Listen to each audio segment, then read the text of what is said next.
24강 사도행전 8장 1절에서 25절의 내용을 토대로 해서 은혜 받는 귀한 시간으로 축복합니다. 스데반의 설교를 당연하게, 순교를 당연하게 생각한 사울은 예루살렘 교회를 박해를 시작했죠. 예루살렘 교회 큰 박해가 시작되었는데 사도의 이 핍박과 이 박해 때문에 사도 외에는 전부 다 믿음의 사람들이, 예루살렘에 있는 사람들이 다 흩어졌다고 그래요. 예루살렘 교회가 하루에 3,000명, 5,000명, 약 8,000명이라는 숫자가, 그리고 더 많은 수가 가입됐다고 했는데, 남녀노소 할 것 없이 많은 사람들을 잡아다 가두니까 그 많은 숫자, 사도들 12명을 빼놓고는 전부 다 흩어졌다. 그러니까 어떻게 보면은 근 8,000명이나 되는 사람들이 각처로 그 핍박을 피해서 다 흩어져 버리게 됐다. 그렇게 말할 수 있을 것입니다. 이 박해 때문에 오히려 복음이 더 확산되는 그런 결과를 가져오게 됐다. 그렇게 생각할 수 있습니다. 그래서 이 박해를 통해 가지고 사도 외에는 전부 유대와 사마리아로 전부 다 아주 멀리 다 흩어져 버리게 됐다. 그렇게 지금 말하죠. 그래서 하나님, 이걸 통해 가지고 하나님의 섭리는 오히려 스데반의 순교를 통해서 우리 복음에 확산되어지는, 예루살렘 그 테두리 안에만 있던 복음이 더 확산되는 계기가 되었다. 이렇게 볼 수 있습니다. 이 스데반의 순교는 아마 이 돌에 맞아가지고 이제 순교되었죠. 경건한 사람들이 스데반의 시신을 수습해가지고 장사 지내주고 크게 울었다라고 그렇게 기록합니다. 사울이 이런 계기를 통해, 사울은 바울이 지금 회심하기 이전이죠.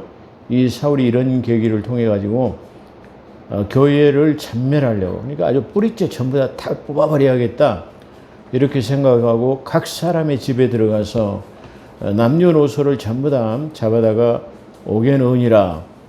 그러니까 일종의 수색 작전을 해가지고 잔멸이라고 하는 이 기독교를 완전히 뿌리를 뽑아버려야겠다라는 유대 종교에 심취되어 있는, 그러니까 누구죠? 이 사울은 유대 종교라고 하는 가말리알 선생 밑에서 특별히 사사받은 그런 바리새파 중에서도 바리새파라고 할 수 있는 아주 복음의 믿음의 특출난 유대 종교의 그런 사람이었다. 그렇게 볼 수 있죠. 그래서 이렇게 수색 작전을 해가지고 전부 다 막 남아있는 사람들을 잡아다가 옥에다 가두는 그런 시점이었다. 그렇게 말할 수 있죠.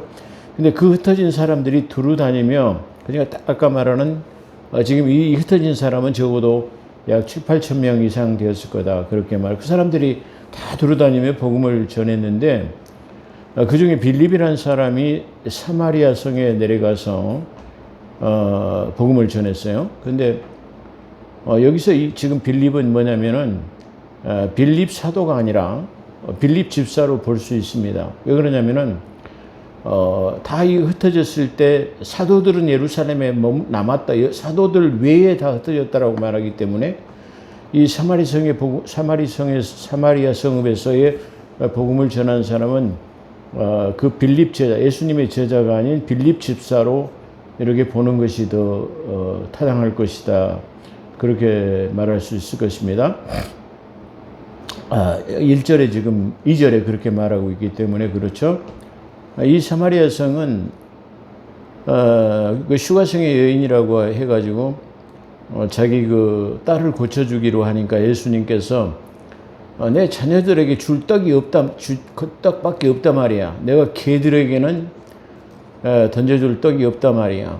그러니까 그 여인이 그렇습니다. 개도 주인의 밥상에서 떨어지는 부스러기를 먹고 삽니다. 그러니 부스러기라도 좀 남는 것이 있으면 주십시오 해가지고 그 여인의 믿음을 보고 그 자녀를 고쳐주셨다라는 기록이 있습니다. 그러니까 이 북쪽 이스라엘의 이 사마리아는 그 북쪽 이스라엘의 여로보암의 길로 행하는 그런 곳이죠. 그러니까 보편적으로 사람들이 이 사마리아 성을 말할 때 개 같은 사람들 이렇게 속된 표현으로 하고 있어요. 그러니까 주님께서도 야 슈가성의 여인을 향해서 내가 개들에게 이 내 떡을 줄 수 없단 말이야. 그렇게 개로 취급했고 또 많은 사람들은 이 우상을 숭배하고 또 이 이방인과 결혼을 하는 그 사마리아 사람들을 사마리아로 직접 가지 아니하고 사마리아를 피해가는 그런 풍습이 있었어요. 그러니까 예수님께서도 그랬는데 사마리아 성에 들어갔을 때 그 슈가성의 여인을 만나가지고 우물가의 여인에게 물길로 온 여인에게 나에게 마실 물을 좀 달라 이렇게 해가지고 그 슈가성의 여인과 또 그 우물가에서 대화를 나누고 내가 너한테 물을 달라고 하지만 네가 내가 누구인지를 알았다면 오히려 네가 나에게 물을 달라고 했을 거다. 당신이 누구신데요? 우리 조상들은 이 물을 먹어도 다 목마르다 했는데 당신이 주는 물을 마시면 목마르지 않는다고 하니까 그러면 그런 물이 있다면 나도 좀 주십시오. 그렇게 했죠? 그래 그렇다고 한다면 내 남편을 데리고 오라 말이야. 그랬더니 그 슈가성 여인은 내 남편이 데리고 올 남편이 없습니다 말이야. 그러니까 주님께서 네 말이 옳도다. 네 남편이 5이나 있는데 전부 다 네가 진짜 남편이 아니고 그렇단 말이야. 그러니까 이 사마리아 성의 슈가성 여인이 예수님을 메시아로 인정했던 것 그리고 그가 물동이를 내비 던지고 이 슈가성에 들어가서 복음을 전거했다고 그랬어요. 그렇기 때문에 아마 그걸 토대로 본다고 한다면 그 우물가의 여인을 통해 가지고 복음이 좀 들어가 있었을 것이다. 그렇게 우리가 볼 수 있어요. 그런 토대 위에 지금 빌립 집사가 복음을 전했기 때문에 어떻게 보면 더 복음이 빨리 확산될 수 있었을 것이다. 그렇게 볼 수 있어요. 그러니까 어떻게 보면 최초의 씨앗을 뿌려놓기는 예수님이 그 슈가성의 여인에게 그 다음에 또 우물가에 있는 슈가성의 여인에게 그 복음이 전거되었기 때문에 아마 그렇지 않았는가 그렇게 생각해 볼 수 있어요. 그래서 빌립 집사가 지금 내려가 가지고 그 복음을 전했어요. 그래서 빌립은 그리스도를 백성에게 전파하니 그리스도. 제가 이거 누누이 몇 차례 지금 계속해서 그리스도를 말하는데 그리스도라는 말은 메시아 기름 부음 받은 자라는 말이에요. 기름 부음 받은 자라는 말은 뭐냐면 바로 왕적인 왕으로서의 기름 부음 받은 분, 그 다음에 선지자적 기름 부음 받은 분, 그리고 대제사장으로 기름 부음 받은 분 그래요. 그렇기 때문에 그런 그리스도라는 메시아는 기름 부음 받은 자로 삼중직을 가지고 있는 분 그렇게 말할 수 있고 그 예수는 우리를 구원하실 분으로서 십자가에 못 박혀 죽으심으로 말미암아 우리의 주와 그리스도가 되셨어요. 그리스도가 됐다는 말은 왕으로 제사장으로 선지자로 이렇게 받았다 그런 말이에요. 그렇기 때문에 그리스도를 전파한다, 예수를 전파한다라는 말은 맞지 않아요. 왜 그러냐면 예수는 우리를 구원할 자이기 때문에 구원할 자로 내정된 분이에요. 그렇기 때문에 그가 그 구원할 자가 십자가에 못 달려 죽으시고 부활하셔야만이 우리의 주와 그리스도가 돼요. 그렇기 때문에 그때는 그 십자가의 부활의 사건을 통해서 주와 그리스도가 됐기 때문에 주 예수 그리스도가 되는 거예요. 단수의 예수의 이름은 맞지 않아요. 그러니까 이 빌립도 바로 그리스도를 전했다라는 말은 그런 의미를 가지고 있어요. 한국교회에 가장 큰 오류가 있다고 한다면 그리스도를 전파하지 않아요. 예수를 전파해요. 그런데 그리스도를 전파하지 않고 있다는 것이 아주 좀 독특하다. 그래서 제가 이 사도행전 강의 서두에서 말씀드렸을 때 맨 서두에 우리가 이 사도행전 강의를 통해 가지고 우리가 잘못된 신앙, 우리가 잘못 알고 있었던 것을 완전히 이게 타파해 버리자 말이야. 그 새로운 하나님의 말씀으로 우리가 거듭나는 그런 계기가 되어졌으면 좋겠다. 그런 말씀을 드렸는데 여기서도 그런 측면으로 한번 말씀드릴 수 있어요. 이 빌립도 그리스도를 백성에게 전파해, 예수를 전파하는 게 아니에요. 그리스도. 다시 말하면 그리스도를 전파한다는 말은 예수 그리스도가 우리의 주가 되셨다라는 걸, 주와 그리스도가 되셨다라는 걸 전파한다, 그렇게 말할 수 있는 겁니다. 자, 무리는 사마리아 성읍에 있는 사람들을 말하죠. 북쪽 이스라엘 사람들을 말하는 거죠. 여로보암의 길. 여로보암의 길이라는 것은 북쪽 이스라엘 사람들이 나라가 둘로 갈라지니까 어떻게 됐죠? 북쪽 이스라엘 사람들 1년에 3차례, 3번은 예루살렘 성전에 가가지고 그 절기를 지켜야 돼요. 이 3번의 절기를 지켜야 되는데, 어떻게 보면 유대인들에게는 명절이죠. 첫 번째는 유월절, 두 번째는 칠칠절, 세 번째로는 장막절이라는 이 3번의 절기를 예루살렘에 가서 드려야 되네요. 근데 나라가 둘로 갈라지다 보니까 이 첫 번째 예루살렘 이 유월절을 맞고, 두 번째 뭐 칠칠절 뭐 이렇게 장막절을 받다 보니까 전부 이 절기가 되면 전부 다 예루살렘으로 메카의 성지를 향해서 다 가버리는 거야. 그러니까 북쪽 이스라엘이 텅텅 비게 된 거예요. 그러니까 여로보암이 생각할 때, 이렇게 해가지고 저 남유다로 내려가는 저 백성들이 돌아오지 않으면 북쪽 이스라엘은 망하겠구나.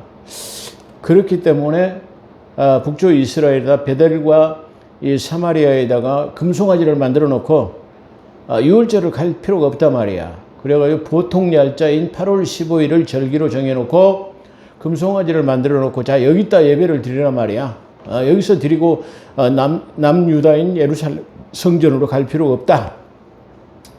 그렇게 돼가지고 그 길을 따르게 됐다, 그런 말이죠. 그걸 갖다가 여로보암의 길, 그래요. 그러니까 구약 성경에 보면 여로보암의 길이라는 말이 많이 나와요. 그래서 여로보암의 길이 무슨 말이지? 이렇게 우리가 생각할 수 있는데, 이 차제에 여로보암의 길이라는 것은 북쪽 이스라엘에다가 절기를 지키러 가지 못하게 8월 15일에 일반적인 날짜를 정해놓고 금송아지를 만들어 놓고 그거를 제사를 지내게 하는 걸, 그걸 갖다가 여로보암의 길이다, 그런 말이에요.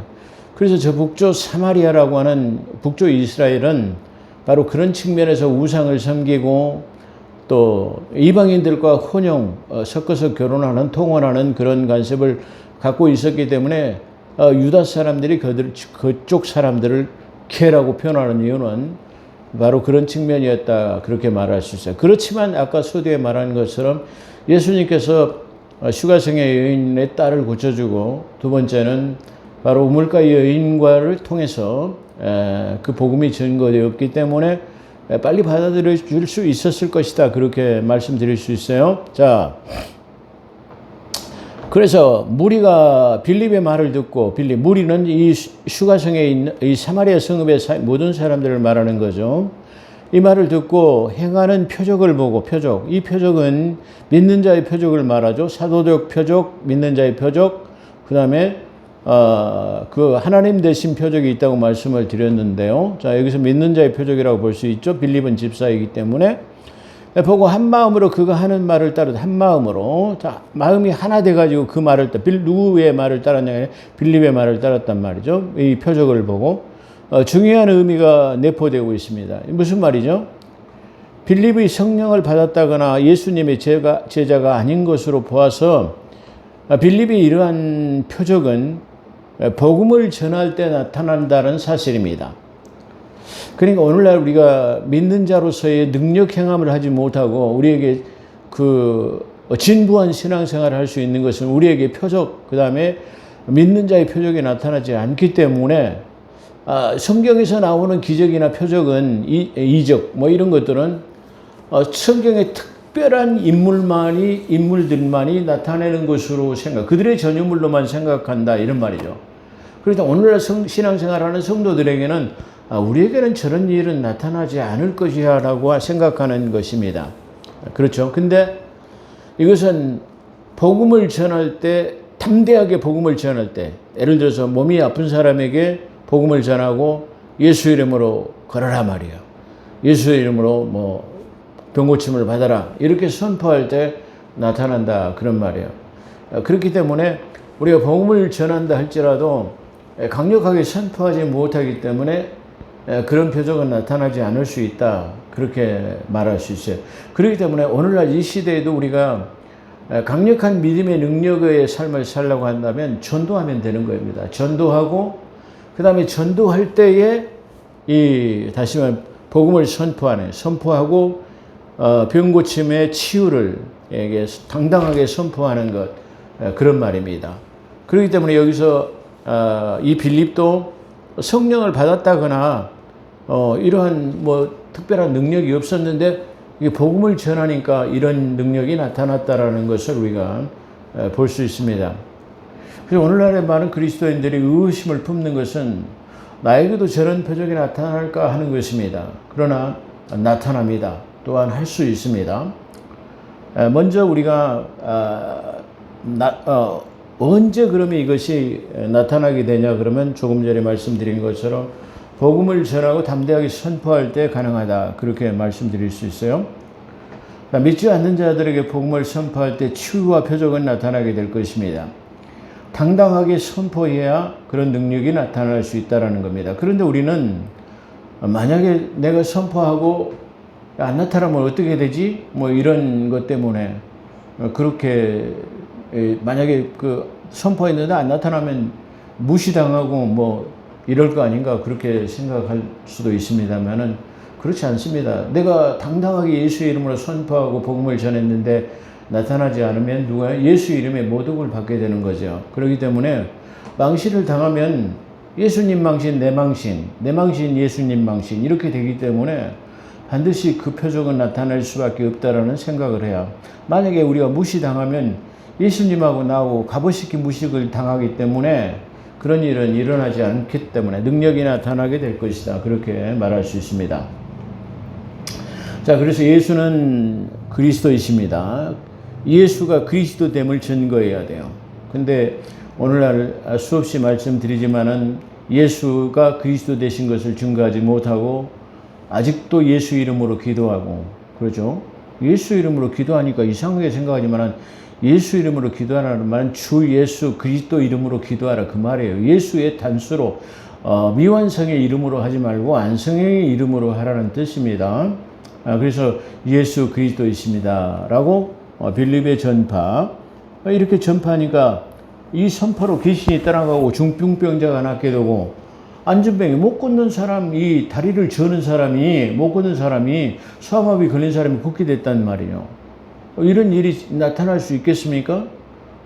이게 사도도 아니고 빌립 집사라고 우리가 볼 수 있는 사람인데 이런 일이 지금 이게 나타나고 있다라고 그렇게 말할 수 있어요. 그렇기 때문에 이 일을 통해서 사마리아의 큰 기쁨, 사마리아 성읍에 큰 기쁨이 있었다라고 그렇게 말합니다. 자, 사마리아 성에는 시몬이라는 마술사가 있어요. 블랙 뮤직이라고 하는. 오늘날에 많은 가끔 이 영화 텔레비전 같은데 미국 이렇게 그런 걸 보면 이렇게 막 마술을 통해 가지고 사람들을 현혹시키고 환호하는 건데 이건 이 사람을 현혹하는 성경에서 가장 이게 나쁘게 나타나는 부류 하나예요. 블랙 뮤직, 매직 이런 것들은 전부 다 성경하고 전혀 반대되는 정서다 그렇게 생각하면 됩니다. 근데 이 사마리아 성에는 시몬이라는 마술사가 있었는데 지금 이게 사전적 의미 블랙 매직 마술사라는 사전적 의미는 어떤 말이냐면은 어떠죠? 사악한 그런 뜻을 가지고 있다. 그렇게 말할 수 있어요. 그래서 이 사람이 지금 사마리아 백성들을 놀라게 하며 자칭 큰 자라 하는 자로서 낮은 사람이나 높은 사람이 이 사람 모르는 사람이 없어요. 그리고 이 사람을 일컬러 이 사람이 이 마술이 하나님의 큰 능력을 행하는 사람으로 오히려 그렇게 오인을 했다 이런 말이에요. 근데 지금 이 빌립을 통해 가지고 진짜로 병자가 낫는 이 역사를 통해 가지고 지금 놀라운 일이 일어났다 이런 말이에요. 그걸 진짜로 보게 되니까 그래서 시몬이라는 사람 이 마술사가 놀라서 그를 따르게 됐어요. 그 자기는 사람 눈가림으로 현혹하고 속이는 것으로 기술적으로 속이는 거지만 지금 이 빌립사는 실제로 안진병을 이렇게 세우고 중풍병자를 고치게 되고 뭐 이렇게 귀신이 떠나가는 거 이걸 보고 이 마술사도 이걸 어쩔 수 없이 따르게 되었다 그런 말이죠. 빌립이 하나님의 나라, 빌립이 이렇게 해서 큰 능력을 행하며 이 시몬이라는 마술사도 따랐는데 이 빌립이 뭘 전했죠? 하나님의 나라라고 하는 킹덤 오브 갓이라고 하는 하나님의 나라를 전파했다라는 거예요. 그러니까 마태복음에서 천국을 전파하니라 천국은 해분을 말하는데 해분 천국은 이 땅에서 이루어지는 실제적인 잃어버렸던 낙원을 우리가 들어가서 사는 걸 천국, 그 다음에 영적인 의미로서의 킹덤 갓 하나님의 나라 그걸 말해요.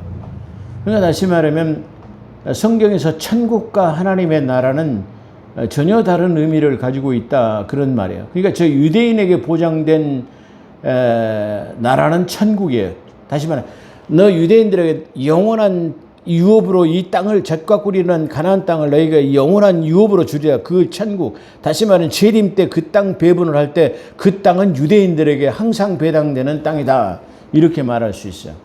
그래서 성경에서 하나님의 나라 그 다음에 천국 이렇게 나는데 이걸 잘 구분해야 된다 그런 말이에요. 오늘날도 지금 그래서 이 천국과 하나님의 나라를 잘 이해하지 못하는 경향이 많아요. 마태복음에도 보면은 전반부에는 천국이라고 그렇게 표현했다 후반부에는 하나님의 나라로 변해요.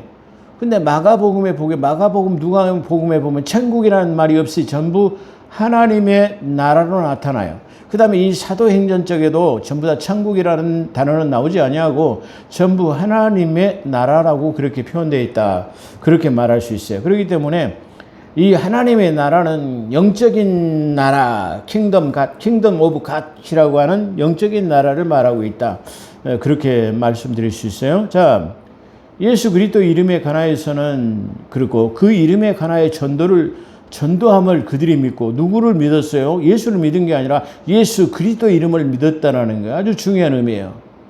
그렇기 때문에 예수라는 단수 이름은 미완성의 이름이기 때문에 십자가에 못 달려 죽으신 이후의 부활의 사건을 통해서는 그 예수님이 우리의 주와 그리스도가 돼서 주 예수 그리스도라고 말해야 돼요.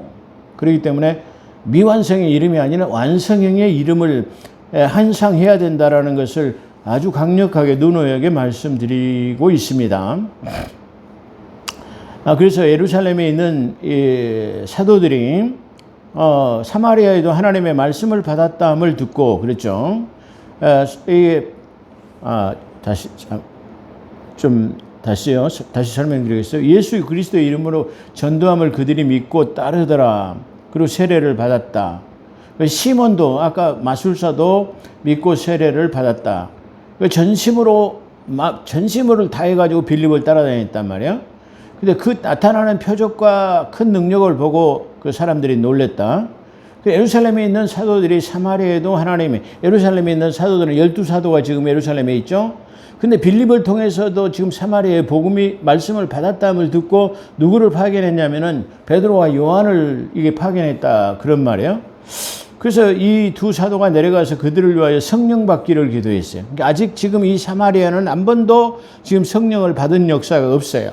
근데 그렇게 받은 적이 없기 때문에 아마 이들에게도 성령을 내리기를 지금 기도했다. 예, 이렇게 말할 수 있어요. 그러니까 지금 이 지금 의미는 빌립을 통해서 받은 이 세례는 어떻게 보면 마태복음에 나오는 세례 요한에게 받은 회개하는 이 세례라 이렇게 볼 수 있어요. 그렇기 때문에 지금 이 성령의 예수님의 십자가의 부활의 사건 이후에 마가의 다락방에 내주하시는 이 성령님을 통해서 그 성령님의 이름으로 받는 세례는 성령 세례라고 볼 수 있는데 그 성령의 이름으로 받지 않는 세례는 좀 다르다 이렇게 말씀드릴 수 있어요. 그렇기 때문에 그 말씀을 받았다 하는 말을 듣고 이 성령 내리기를 하나님이 기도했다. 지금 이 두 사도가 와서 기도했다 그런 말이죠. 성령 내리신 일이 없고 오직 주 예수의 이름, 예수의 이름으로만 세례를 받을 예수의 이름으로만. 근데 주라는 이름으로 이거 주가 붙었어요. 근데 그가 뭐가 빠졌죠? 그리스도가 빠졌다는 말이죠. 자, 그 이름으로 이게 받았단 말이에요. 여기서도 우리가 중요한 의미를 부여할 수 있는데요. 첨가할 것이 있다면 그리스도라는 단어가 빠졌다라는 말이에요. 그런 측면에서 예수 그리스도 이름으로 그리스도 이름이 예수 그리스도 이름이라는 말은 복음의 중요한 의미를 부여할 수 있습니다.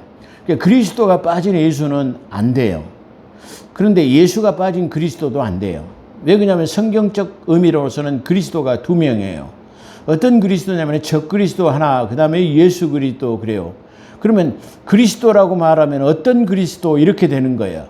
그렇기 때문에 반드시 바로 예수 그리스도라고 해야 돼요. 참 아이러니하죠. 천주교 앞에 가면은 예수라는 이름이 없고 그리스도라고만 써졌어요. 그게 아주 특별한 의미, 거기는 특별한 이게 의미가 들어있다, 그렇게 말할 수 있어요. 그렇기 때문에 반드시 그리스도라고만 말하는 것도 조금은 어폐, 단어적으로 문제가 있어요. 그렇기 때문에 반드시 이 그리스도는 기름 부음 받은 자가 둘인데 누구냐면은 바로 적그리스도와 예수 그리스도예요. 그렇기 때문에 어떤 그리스도냐라고 말하기 때문에 반드시 예수 그리스도라고 그렇게 표현해야 돼요. 그래서 예수라고만 해도 안 되고 그냥 그리스도라고만 해도 안 돼요. 반드시 어떤 그리스도냐 그렇게 말할 때 바로 예수 그리스도, 적그리스도가 아닌 바로 예수 그리스도다, 그렇게 말해야 된다, 그렇게 말씀드릴 수 있어요. 그래서 우리가 이게 지금 이들이 지금 받은 세례는 그리스도가 빠진 측면이다, 그렇게 말할 수 있어요. 그런 측면에서 예수 그리스도의 복음의 중요한 의미를 예수 그리스도라는 낱말에 복음의 중요한 의미를 부여할 수 있다, 이렇게 말할 수 있어요. 이에 두 사도가 그들에게 안수하여 성령을 받으니라. 여기서도 중요한 의미예요. 영적 의미가 있어요. 성령을 받는 것을 볼 수 있어요? 뭐 없어요? 성령을 받으니라 그랬어요. 그래서 성령을 받았는데 우리가 성령의 내주는 영적인 의무로 내주하기 때문에 성령이 내주하신 걸 눈으로 볼 수 있어요? 없어요. 그러나 느낄 수는 있어요. 근데 자, 여기서 두 사도가 안수하니까 성령이 내리는 것을 보았다라고 지금 깨달았다고 지금 말해요. 다시 이 말은 다른 의미로 보면 바로 이게 지금 성령 받기를 기도하고 안수하니까 뭐가 있어요? 방언이 터졌다는 말이야. 그러니까 이들에게 지금 안수하니까 방언이 터져보니까 성령이 임했구나. 다시 말하면 사도행전적 마가의 다락방에 성령의 내주를 통해서 뭐가 터졌어요? 방언이 터지니까 성령이 오셨구나. 다시 말하면 소통되지 않는 언어가 회복되었다라는 것을 통해 가지고 우리가 성령의 내주를 알게 되는 거죠. 그죠? 그렇기 때문에 바로 여기서 성령 받기를 기도했더니 성령이 임했다라는 내용은 바로 눈으로 볼 수는 없는다, 가시적으로 나타나는 거예요. 그들에게 성령 받기를 원했더니 뭐가 터졌어요? 방언이 터졌고 성령이 임했구나, 할렐루야. 그걸 의미한다, 그런 말이에요. 자, 오늘날 그렇다고 해도 성령 받기를 원해가지고 방언이 터지지 않아도 오늘날에는 바로 성령이 내주할 수 있어요. 그러죠. 성령의 내주는 각기 다른 형태로 나타나기 때문에 다른 형태의 은사로 나타나기 때문이다, 그렇게 말할 수 있어요.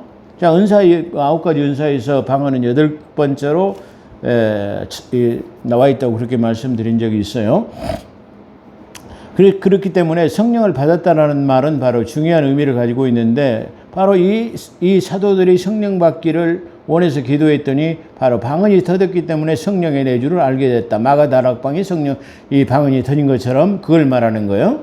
여기서 성령을 받았다는 의미는 성령님의 내주의 표적으로 말미암아 방언이 터진 것을 말한다, 이렇게 말씀드릴 수 있어요. 자, 시몬, 마술쟁이를 말하는 거예요. 시몬이 사도들이 안수하니까 성령 받는 것을 보고 돈을 들여가지고 이 사도들, 베드로와 요한에게 내가 돈을 드릴 테니까 나에게도 이 권능을 행하고 누구든지 내가 안수하는 사람들을 성령 받게 하여 주소서라고 하니 베드로가 이르되 내가 하나님의 선물, 성령은 돈을 들여가지고 주거나 받는 것이 아니고 예수 그리스도를 구주로 믿었을 때 내주하시는 선물이에요, 선물. 에베소서 2장 8절과 9절에서 성령은 값없이 살 수 없는 성령이야. 그러나 이 성령은 너무나 고귀하기 때문에 값으로 환산할 수 없기 때문에 이 구원은 거저 주는 것이다, 이렇게 말할 수 있어요. 그래서 그 성령을 바로 선물이라고 말한다는 측면이에요. 그래서 하나님의 선물을 갖다 돈으로 선적으로 생각하느냐, 내가 가지고 있는 은과 함께 네가 망하리라, 이렇게 지금 했단 말이죠. 그래서 하나님 앞에서 내 마음이 바르지 못하니 이 도라는 말은 십자가의 부활의 사건을 말하는 거. 이걸 갖다가 부활의 도 아니면 다른 말로는 도라고 말해요. 이 도라는 말은 십자가의 부활의 사건을 말할 때 도 그렇게 말해요. 그래서 십자가의 부활의 사건을 말하는 이 도에는 십자가의 부활의 사건은 나하고는 아무 관계가 없는 것이다 말이야. 그 다음에 그러므로 너의 악함을 회개하고 주께 기도하라. 혹 마음에 품은 것을 사하여 주시리라. 네가 망하리라 그랬단 말이에요. 내가 보니 너는 이 악함이 가득하고 불의에 매인 바 되었단 말이야. 시몬아 대답하여 이르되 나를 위하여 시몬이 대답하여 이르되 나를 위하여 주께 기도한 것은 하나도 내가 임하지 않게 하소서. 시몬이 참 그래 지혜로운 사람이에요. 이건 뭐죠? 지금 베드로가 지금 이 시몬에게 하는 말이에요. 근데 이걸 지금 이게 시몬이 뭘로 받았죠? 기도로 받았다라는 거예요. 다시 말하면 우리가 모든 입에서 나오는 것은 전부 다 하나님 앞에 기도로 우리 연락된다라는 거예요. 그래서 내 입의 말과 내 마음의 묵상이 주 앞에 연락되기를 원한다. 그렇게 말했죠. 이 말은 무슨 말이냐면은 우리의 모든 일거수일투족, 우리의 언행, 다시 부정, 예를 들어서 불평, 불만, 악독, 사기, 시기, 뭐 이런 모든 우리에서 나오는 거 찬양, 이게 감사, 모든 말이 하나님의 귀에는 뭐로 들리냐 그러면 기도로 들린다라는 말이야. 지금 베드로가 이 시몬에게 하는 말인데 이 시몬이 받기를 이게 하나님의 들었다라는 것으로 시몬이 생각하기에 그렇게 지금 하나님께 기도했다면 그 내게 머물지 않도록 해달라고 하는 이 시몬의 지금 내용이야. 그렇기 때문에 이 시몬이 지금 상당히 지혜로운 사람, 믿음이 있는 사람이다. 이렇게 우리가 볼 수 있어요. 그렇기 때문에 우리는 때로는 이런 신앙과 믿음이 우리에게 있어야 돼요. 잘못된 것이 내게 임하지 않도록 하나님 앞에 기도하는 이 지금 시몬이 그걸 말하고 있어요. 시몬이 대답에 이르되 나를 위하여 주께 기도한 것이 베드로가 지금 말하는 것이 하나님께 기도한 것으로 받아들였단 말이에요. 그 기도가 내게 그러니까 모든 입에서 나오는 것이 기도가 된다라는 것을 지금 이 시몬이 알고 있다라는 말이에요. 아주 중요한 의미죠. 그 대답하여 이르되 나를 위하여 주께 기도하여 말한 것이 하나도 내게 임하지 않게 하소서 하니라. 시몬은 구원받았어요. 아까는 쉽게 말하면 이 말로 미루어서 볼 때 시몬은 그래도 그걸 깨닫고 지금 기도하는 회개하는 나중에 구원받은 사람이 되었다 이렇게 볼 수 있어요. 자, 두 사도는 주의 말씀을 증언하고 말한 후에 예루살렘으로 돌아가니라. 예루살렘 돌아갈 때 성령 받기로 기도해서 이제 성령이 이제 지금은 이제 모든 성령이 내주하는 것을 이게 기도했기 때문에 문을 열어놨기 때문에 이제 말씀을 받고 기도하면 성령이 임하기 때문에 그들의 본분은 마쳤다 이렇게 말할 수 있어요.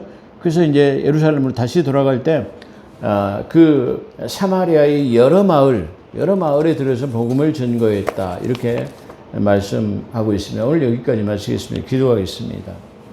오 거룩하시고 자비로우신 하나님, 오늘 사도행전 8장 1절에서 25절의 내용을 토대로서 큰 은혜를 받았습니다.